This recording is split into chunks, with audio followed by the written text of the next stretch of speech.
Cakep. Harta karun di bumi Nusantara. Cakep. Majukan program pelestarian budaya, merajut kebinekaan bangsa kita.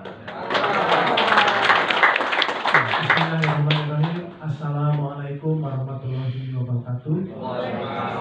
Selamat siang, salam sejahtera bagi kita semua yang berada di bidang pendidikan atau yang mewakili. Kemudian yang saya hormati juga Dewan Pembina Pokja Warkotu, kemudian Ketua PWI, Ketua GPIB, pemangku adat Jayakarta, para tokoh budayawan, para jurnalis dan hadirin sekalian yang mohon maaf tidak bisa saya sampaikan satu persatu. Yang pertama tentunya tadi kita sudah menyimak apa yang disampaikan oleh Pak Dirjen yang tidak, mohon maaf tidak bisa hadir pada kesempatan yang baik ini karena bentroknya jadwal itu, karena beliau jadwalnya sangat padat itu, sehingga menugaskan kami untuk hadir pada forum yang penting ini. Menyimak tadi yang disampaikan oleh Bapak Ketua Dewan Pembina, memang terkait dengan media ini posisinya sangat penting dalam pembangunan, dalam komunikasi publik dan lain-lain. Karena bagaimanapun juga jurnalis tersebut tidak hanya menyampaikan informasi kekinian, tetapi juga bisa membangun, mengkritisi, mengingatkan, bahkan mengarsipkan kondisi terakhir gitu. Jadi jadinya sangat penting jurnalis ini, makanya sejak awal berdiri lembaga misalnya Dirjen Kebudayaan itu selalu beriringan dengan media.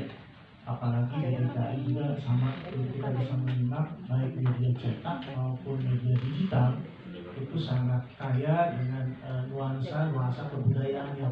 Tolong dimaknai kebudayaan dalam huruf K besar ya. Jadi kebudayaan K besar itu adalah semua produk manusia, apapun kebudayaan. Dan setiap OPD atau setiap kementerian itu sebetulnya itu ada tugas dan fungsinya terkait kebudayaan, Pak.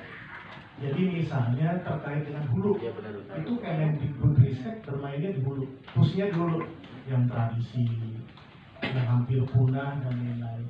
Sementara Kemenparekraf yang industrinya, yang eventnya, yang destinasinya. Jadi hasil kajian kami dengan Bappenas dan PMK 2019 itu hampir semua kementerian dan lembaga itu memiliki program terkait kebudayaan sesuai fungsi masing-masing. Misalnya terkait dengan kerajinan dan lain-lain itu ada di UMKM inovasi.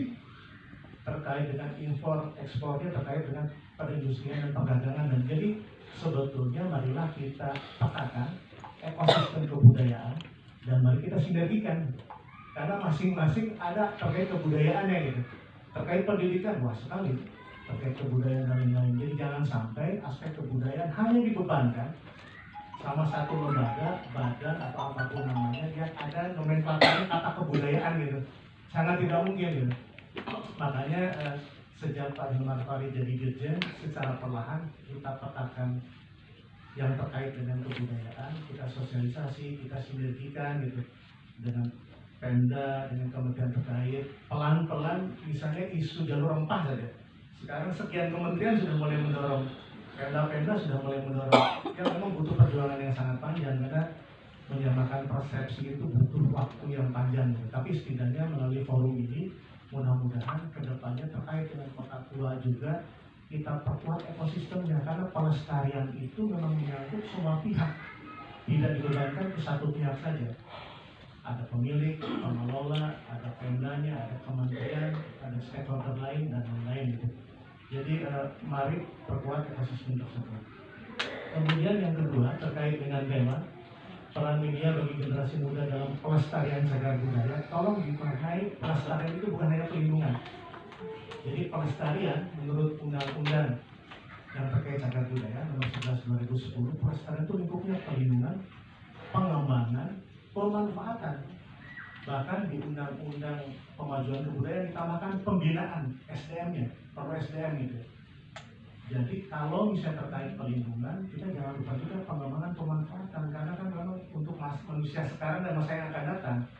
Sehingga terkait dengan revitalisasi, adaptasi itu dimungkinkan, tapi dilakukan dulu kajian terkait, muncul rekomendasi, baru jumlah DED-nya diusulkan oleh pihak terkait ke PUPR misalnya gitu, muncullah untuk fisiknya, karena fisik sekarang sudah di PUPR.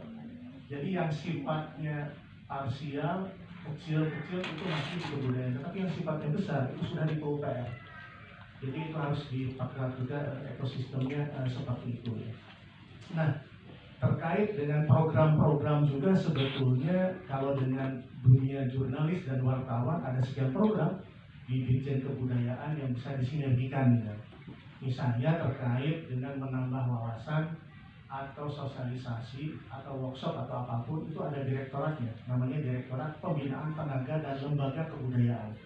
Itu tugasnya terkait dengan sertifikasi, latihan, workshop dan lain-lain.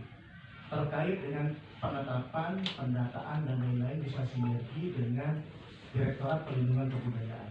Itu urusannya data dan penetapan peringkat nasional, penetapan warisan dunia juga di sana. Jadi dimungkinkan Kota Tua untuk direview ulang, dikaji ulang, kemudian diusulkan sama-sama dengan penguatan ekosistem gitu.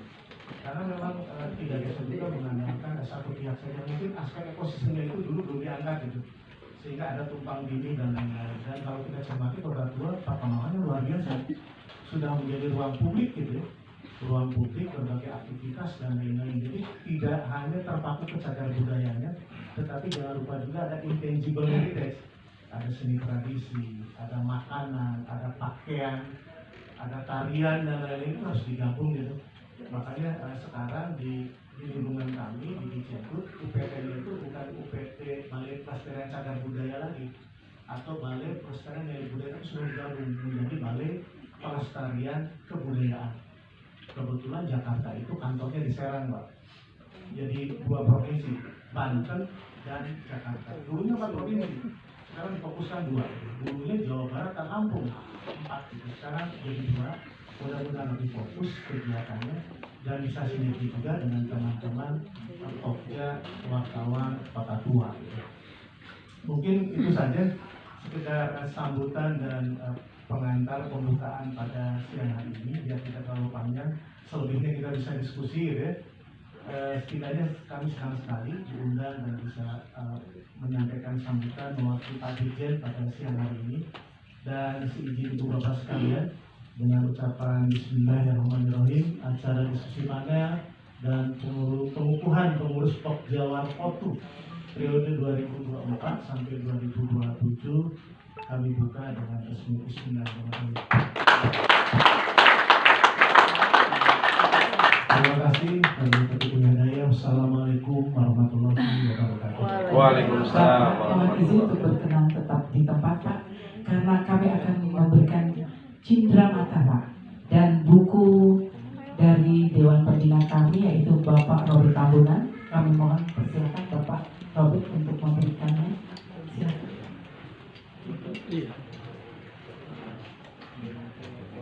Baik.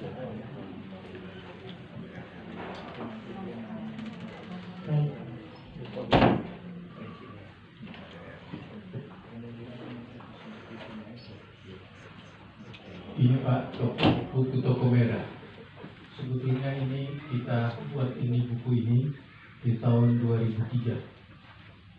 Buku toko merah ini menggambarkan sejarah keseluruhan Kota Tua. Jadi di sini tercatat gedung-gedung bersejarah yang ada di kawasan Kota Tua ini.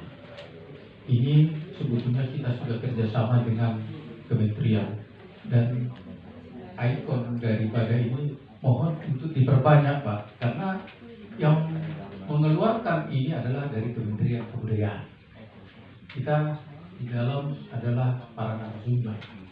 Jadi selamat Pak, Bapak generasi barunya kami serahkan untuk sesuai dengan tema kita hari ini.